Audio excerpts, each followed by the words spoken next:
Prête une oreille attentive à ces paroles qui te parviennent précisément au instant, désigné par le Créateur suprême. Cette connexion n'est en rien le fruit du hasard. Tu l'as intuitionnellement anticipé depuis des temps immémoriaux. Les textes sacrés nous rappellent que le Seigneur oriente les démarches de l'homme droit. Psaume 37, 23. Et en ce jour précis, tu as été guidé jusqu'ici car le divin parle droit à l'essence de ton être intérieur. Depuis les origines de ton existence, tu abrites en toi une assurance sereine, une foi inébranlable en ta singularité, en ton détachement des normes communes, en ton appel vers des horizons bien supérieurs, au sentier battu de cette réalité terrestre. Même lorsque tu as essayé de l'étouffer, même quand l'hésitation t'a envahi, cette assurance t'a toujours accompagné fidèlement. Elle t'a escorté à travers chaque phase de ta vie, chaque orage traversé, chaque supplication qui paraissait muette. Tu as enduré des expériences que peu pourraient appréhender dans leur totalité. Tu as été mal perçu, contesté, écarté, testé de manière profondément personnelle. Et malgré tout cela, tu persistes dans ta quête de vérité, dans ton écoute vigilante, dans ta résilience inébranlable. Cela en soi prouve que tu n'as jamais été laissé pour compte. Le Tout-Puissant a veillé sur chacun de tes mouvements, a capturé chaque goutte de tes pleurs et a transmuté chaque épreuve en une étape de maturation.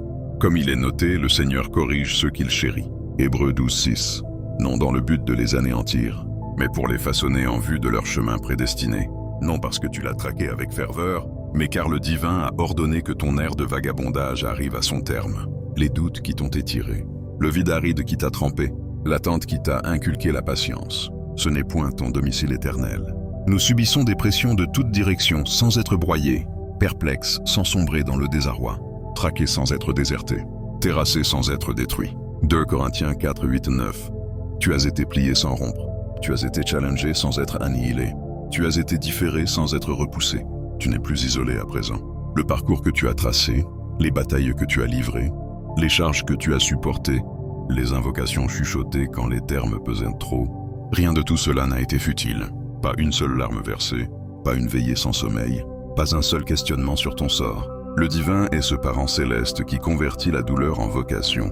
Dans chaque circonstance, le Créateur œuvre pour le bénéfice de ceux qui l'adorent, de ceux convoqués selon son dessein. Romains 8, 28. Même, les périodes que tu estimais gaspillées étaient, en vérité, des formations intensives.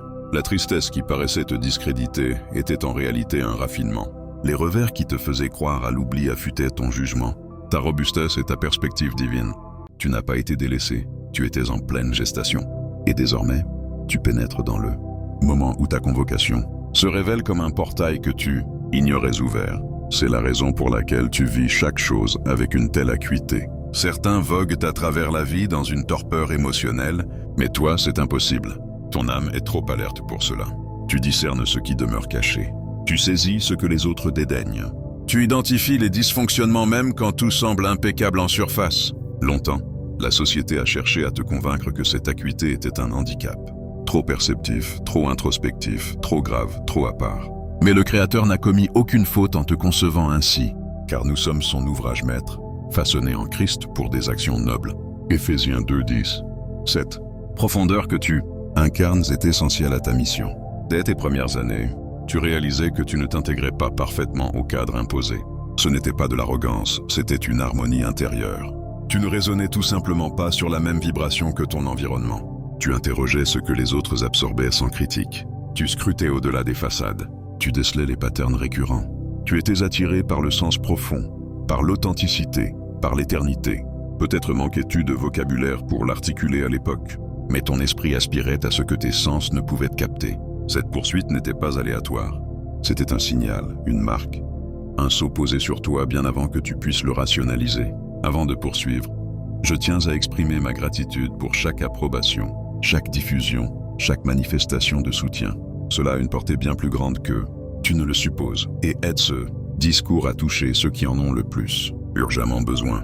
Il y a eu des phases où tu t'es interrogé sur la raison pour laquelle ton itinéraire paraissait plus ardu que celui des autres. Pourquoi des liens prometteurs s'effondraient abruptement? Pourquoi des compagnonnages s'estompaient? Pourquoi ceux qui t'encensaient jadis devenaient distants dès que tu amorçais ton élévation? Pourquoi tu te percevais souvent comme un outsider, même au sein de ceux qui proclamaient leur affection pour toi? Mais voilà la vérité nue et crue. Le divin t'isolait intentionnellement. Il te protégeait des attaches qui auraient entravé ton essor. Il t'écartait de connexions qui paraissaient attrayantes extérieurement mais recelaient des entraves cachées. Parfois, ce qui te blesse est précisément ce dont le Créateur te libère. Nul ne peut établir un autre socle que celui déjà posé. 1 Corinthiens 3:11. Le Tout-Puissant ne t'aurait pas permis de construire ton futur sur des fondations instables, des affections fugaces ou une identité mal ancrée. Oui, cela t'a demandé un prix élevé. Cela t'a privé de confort. Cela t'a ôté des présences habituelles. Cela t'a retiré l'appartenance à des groupes qui n'étaient jamais destinés à abriter ta vocation, mais en échange, cela t'a conféré quelque chose d'incommensurablement plus précieux. Une force inébranlable, une endurance sans faille. Cela t'a contraint à connaître le divin, sans appui humain. Cela t'a enseigné à rester ferme quand les ovations s'évanouissent. Cela t'a appris à progresser quand personne ne saisit ton élan. Et à présent, la période d'isolement pivote. Tu accèdes à une nouvelle sphère, une où la signification de tout ce que tu as surmonté commence à se cristalliser. Non pas d'un trait, mais graduellement. Comme l'aurore qui dissipe les ténèbres. Le Créateur t'harmonise avec ceux qui partagent la même empreinte divine. Ceux qui te rejoignent dans les abysses, non en superficialité. Ceux qui identifient ton essence sans que tu aies à te justifier. Ta vraie lignée spirituelle. Ceux qui chemineront avec toi comme des alliés placés sur ton parcours. Et tu le reconnaîtras. Tu le percevras dans des rencontres trop synchronisées pour être fortuites. Dans des dialogues qui fluent comme si vous étiez liés depuis l'éternité. Dans des attaches qui irradient une chaleur. Et une intimité même avec des figures inédites. Ce ne sont pas des coïncidences. C'est une symphonie orchestrée par les cieux. Un cordage à 3 fils ne se brise pas aisément. Ecclésiaste 4:12. Le divin ne t'envoie pas seulement des compagnons. Il érige un maillage de renfort pour ta quête. Tu vas commencer à obtenir des validations, des visions nocturnes qui évoquent des missives célestes, des guidances internes impossibles à esquiver, des symboles récurrents qui persistent jusqu'à ce que tu les intègres. Enfin, le Tout-Puissant ne laisse pas ses sélectionnés dans l'obscurité indéfiniment. Si l'un de vous est en quête de discernement, qu'il le sollicite auprès du Créateur, qui l'octroie généreusement. Jacques 1:5. Il illumine le sentier saison après saison. Suffisamment de clarté pour l'étape immédiate. Assez de netteté pour te garder en mouvement. Et soudain, il te signale que le temps est venu. Si ces termes effleurent une corde sensible au tréfonds de ton être, si tu éprouves cette affirmation tranquille et abyssale que ce n'est pas merely un exposé inspirant, mais un communiqué taillé sur mesure pour toi, alors agis. Non car les retours sont enchantés, mais car les affirmations portent une force. Il y a une énergie dans l'assentiment. Il y a une souveraineté à proclamer, oui, j'accepte cela. Donc si tu le désires, dépose un signe en réaction. Inscris 9,99 comme une déclaration que tu es préparé. Que tu embrasses ce communiqué, que tu admets le pivot qui s'active en toi. Car ce n'est pas une séquence vidéo ordinaire, c'est un miroir, une corroboration de ce que tu as toujours perçu, mais que tu as peut-être hésité à endosser pleinement. Tu as été désigné pour une entreprise plus vaste, et les ères où tu questionnais ton essence touchent à leur clôture. Les périodes où tu interrogeais ta valeur, ton orientation, ta mission, ces temps sont relégués au passé. Tu n'étais pas conçu pour une vie prosaïque. Tu n'étais pas forgé pour te fondre dans la multitude, pour suivre le flux collectif, pour comprimer ton âme afin de rentrer dans des cadres trop confinés pour ta convocation. Le fait que tu aies lutté pour t'adapter n'était pas une défaite. C'était la démonstration que tu n'étais pas taillé pour la banalité. Ne vous conformez pas aux standards de ce siècle, mais soyez métamorphosés par la régénération de votre intellect. Romains 12:2. Tu n'étais pas généré pour copier le monde. Tu étais généré pour y infuser la luminescence. Et certes, obéir à cette guidance implique que pas tous te décrypteront. Certains étiquetteront ta conviction comme excessive. Certains verront tes frontières comme distantes. Certains confondront ton insight avec de la critique. Mais sois audacieux, le Créateur ne t'a pas seulement sélectionné. Il a cartographié l'itinéraire devant toi. Voici, je place devant toi un accès ouvert, que nul ne peut verrouiller. Apocalypse 3:8. Des barrières closes vont se déverrouiller. Des barrières qui paraissaient invincibles vont s'effriter. La solitude qui oppressait, ton esprit sera supplanté par la compagnie de ceux qui te discernent authentiquement et appréhendent ta quête. Tu es en phase de positionnement, d'élévation, d'appel vers l'avant. Ce n'est pas la fin de ton récit, c'est l'inauguration de ton harmonisation. Et en progressant, retiens que tu es orienté, gardé, doté de vigueur, non par le sort, non par l'aval des humains, mais par le divin qui esquisse les trajectoires et respecte ses engagements. Le Seigneur livrera bataille pour toi. Toi, demeure en paix. Exode 14:14. Tu ne voyages plus en solitaire. Le Créateur l'a proclamé. Ton ère est advenue. Et écoute attentivement. Il y a toujours résidé en toi une particularité indéniable. Tu ne pouvais peut-être pas la nommer explicitement, mais tu la ressentais viscéralement. Tu observes ce que les autres omettent. Tu captes ce que les autres délaissent. Et tu navigues l'existence avec une sensation intime de destin. Même quand le tableau d'ensemble reste flou, la société a tenté de semer le doute en toi, de te persuader que tu fabulais, mais la vérité est limpide. Tu as été désigné par le Tout-Puissant. Donc, si tu t'es déjà questionné sur ta véritable appartenance au choisi, laisse ces indicateurs valider ce que ton esprit connaît déjà. L'un des marqueurs les plus impactants est que tu t'es toujours senti distincte. Dès tes jeunes années, tu ne t'intégrais pas entièrement au paysage ambiant. Tu étais peut-être le contemplateur silencieux, l'introspectif profond, celui qui scrutait tout tandis que les autres ingéraient sans filtre ce qui leur était présenté. Tu perçais les voiles des illusions. Même immergé dans la masse, tu te sentais détaché. Non par choix délibéré, mais car ton âme oscillait sur une fréquence alternative.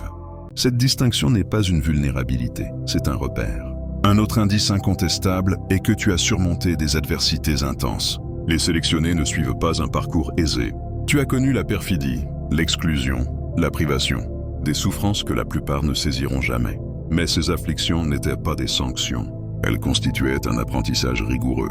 Elles t'ont poli, elles t'ont renforcé, elles t'ont incité à t'ancrer dans la confiance plutôt que dans le contrôlable. Considérez comme un pur sujet de joie, mes frères, quand vous passez par diverses épreuves, sachant que l'épreuve de votre foi produit la patience. Jacques 1, 2, 3. Tu as cultivé la persévérance, car tu étais destiné à supporter des charges lourdes. Là où d'autres auraient capitulé, tu as persévéré même sans en saisir la raison. Cette persévérance est une empreinte, un cachet de ta mission. Tu détiens également une intuition abyssale, une sagesse innée qui te guide. Tu décèles les vibrations, tu démêles les motivations. Tu anticipes les mutations dans le domaine invisible avant leur matérialisation. Peut-être as-tu eu des visions prémonitoires, des prémonitions avérées, des avertissements spirituels précédant un fait. C'est du flair spirituel, une clairvoyance divine. L'homme spirituel, au contraire, juge de tout, et il n'est lui-même jugé par personne. 1 Corinthiens 2,15. Le Créateur t'a équipé pour percevoir au-delà du tangible. Un autre signal est que tu te sens fréquemment incompris. Ta manière de raisonner, de vivre les sentiments, d'aborder la vie ne suit pas le modèle standard. On t'a peut-être accusé d'être trop introspectif, trop réceptif, trop solennel. Les connexions ont parfois flanché car les autres ne pouvaient atteindre tes strates profondes. Mais tu n'étais pas conçu pour la frivolité. Tu étais conçu pour orienter, réveiller, éclairer les recoins obscurs. Tu as aussi assisté à des individus et des contextes s'évaporer de ton existence, parfois de façon abrupte. Des alliés se sont éloignés, des liaisons se sont dissoutes sans alerte. Des opportunités se sont closes alors que tu les croyais pérennes. Mais en rétrospective, tu discernes clairement. Ce n'étaient pas des déficits, c'étaient des redirections célestes. Le divin éradique les perturbations, les impacts négatifs, les attaches illusoires pour te permettre de te focaliser sur la tâche qu'il t'a assignée. L'Éternel gardera ton départ et ton arrivée, dès maintenant et à jamais. Psaume 121, 8. Même les séparations étaient une protection. Quand les personnes partent, quand les initiatives s'effondrent, ce n'est pas la preuve d'abandon, c'est la confirmation d'un repositionnement. Un autre marqueur essentiel est l'éveil mystique. À un certain point, un virage s'est opéré. Peut-être initié par une fracture, une disparition ou ce creux intérieur qui te signalait qu'un élément plus substantiel manquait à ton parcours. Soudain, ce qui importait antérieurement a pâli. Tu as entrepris de tout réévaluer. Tu as traqué l'authenticité au-delà des masques promus par la société. Ton esprit s'est mis à languir après le divin. Cet éveil est une attestation. Tu n'étais pas voué à une existence ordinaire. Tu ressens également une attraction irrésistible vers le Créateur. Même durant les phases de scepticisme, même quand tu te sentais égaré, une force te reconduisait invariablement vers le sacré. La méditation, les écrits saints, la louange. Ces moments de quiétude où tu perçois le divin communiquer sans verbe, le monde peut te distraire brièvement, mais ton âme retrouve invariablement la voie. Car les choisis peuvent trébucher, mais ils ne chutent pas irrémédiablement. S'il tombe, il n'est pas terrassé, car l'Éternel lui prend la main. Psaume 37, 24. Et tu as observé autre chose. Une raison supplémentaire de cet éloignement était d'activer tes talents spirituels. Entouré perpétuellement de foule, il est aisé d'étouffer sa guidance intime, mais en solitude, tu fais face à ton moi authentique. Tu commences à appréhender l'imperceptible. Tu affines ton flair. Ta dimension intérieure prédomine. Et oui, Les luttes internes se sont souvent amplifiées. Anxiété, incertitude, oppression. Instant où le découragement pesait comme un fardeau. L'isolement éprouve la conviction comme nulle autre épreuve. Sans approbation externe, sans stimulation visible, sans étreinte. Tu apprends à te reposer exclusivement sur le Tout-Puissant. C'est là que germe la puissance véritable. C'est là que se sculpte ton tempérament. Mais en ce jour, une transformation s'amorce. La phase d'isolement touche à sa fin.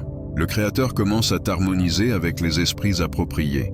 Combattants, soignants, précurseurs, ceux qui discernent ton âme et honorent ta mission. Mais tu as d'abord dû maîtriser l'autosuffisance.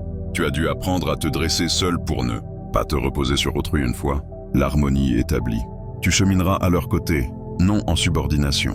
Tu n'es plus l'individu qui pénétrait ce désert. La variante antérieure de toi, celle qui négociait avec l'authenticité pour s'insérer, qui tolérait les vibrations nocives, qui quémandait l'attention, s'est évaporée. Tu es réémergé avec une awareness accrue, une résilience fortifiée, une vision clarifiée. Et pour allonger cette réflexion, considérons comment chaque épreuve passée a servi de brique à cet édifice spirituel que tu deviens aujourd'hui. Pense à ces nuits où le silence pesait, où les questions bouillonnaient sans réponse immédiate. Ces moments ont aiguisé ta patience et ont approfondi ta connexion avec le divin, te rendant capable de supporter des délais que d'autres fuiraient. Imagine les relations brisées non comme des échecs, mais comme des leçons divines sur la valeur de l'alignement authentique, t'enseignant à reconnaître les âmes qui vibrent en harmonie avec la tienne, plutôt que celles qui drainent ton énergie. Chaque rejet subi a été une affirmation subtile de ta voix unique, te poussant à ne pas te conformer aux attentes sociétales, mais à embrasser pleinement ton rôle d'illuminé. Et dans cette reformulation, nous explorons plus en profondeur les signes d'élection. Comme cette capacité innée à percevoir les synchronicités, ces moments où l'univers semble conspirer en ta faveur, alignant des événements improbables pour te guider vers ta destinée. Tu as peut-être remarqué des coïncidences répétées, des rencontres fortuites qui se révèlent pivotales, des messages récurrents dans des livres, des conversations ou des rêves, tous pointant vers une direction claire que seul un élu peut décrypter. De plus, ta sensibilité aux injustices du monde, ce feu intérieur qui te pousse à défendre les opprimés ou à questionner les systèmes défaillants, est un autre témoignage de ton appel. Car les choisis sont souvent des agents de changement, des porteurs de lumière dans les ténèbres sociétales. Pense à comment ton parcours, marqué par des hauts et des bas, t'a équipé d'une empathie profonde, te permettant de connecter avec les âmes blessées et de les guider vers la guérison, une mission que peu assument avec autant de conviction. Et en élargissant cela, rappelons que ton voyage spirituel n'est pas linéaire. Il est parsemé de cycles d'apprentissage, où chaque phase de doute renforce ta foi, chaque moment de clarté accélère ton progrès, te préparant à des rôles plus grands, comme influencer des communautés ou inspirer des transformations collectives. Tu as été forgé dans le feu des épreuves pour émerger non seulement résilient, mais transformateur, capable de catalyser le bien autour de toi. Ajoutons que cette originalisation du script vise à infuser de nouvelles nuances, comme l'idée que ton intuition n'est pas seulement un don personnel, mais un outil divin pour naviguer les complexités de la vie moderne, te permettant d'éviter des pièges que d'autres ne voient pas et de saisir des opportunités cachées. Enfin, en concluant cette expansion, souviens-toi que ton élection n'est pas un fardeau mais un privilège, t'appelant à vivre avec intention, à propager l'amour et la vérité, et à anticiper avec joie les chapitres à venir où ton impact se manifestera pleinement, touchant des vies au-delà de ce que tu imagines aujourd'hui.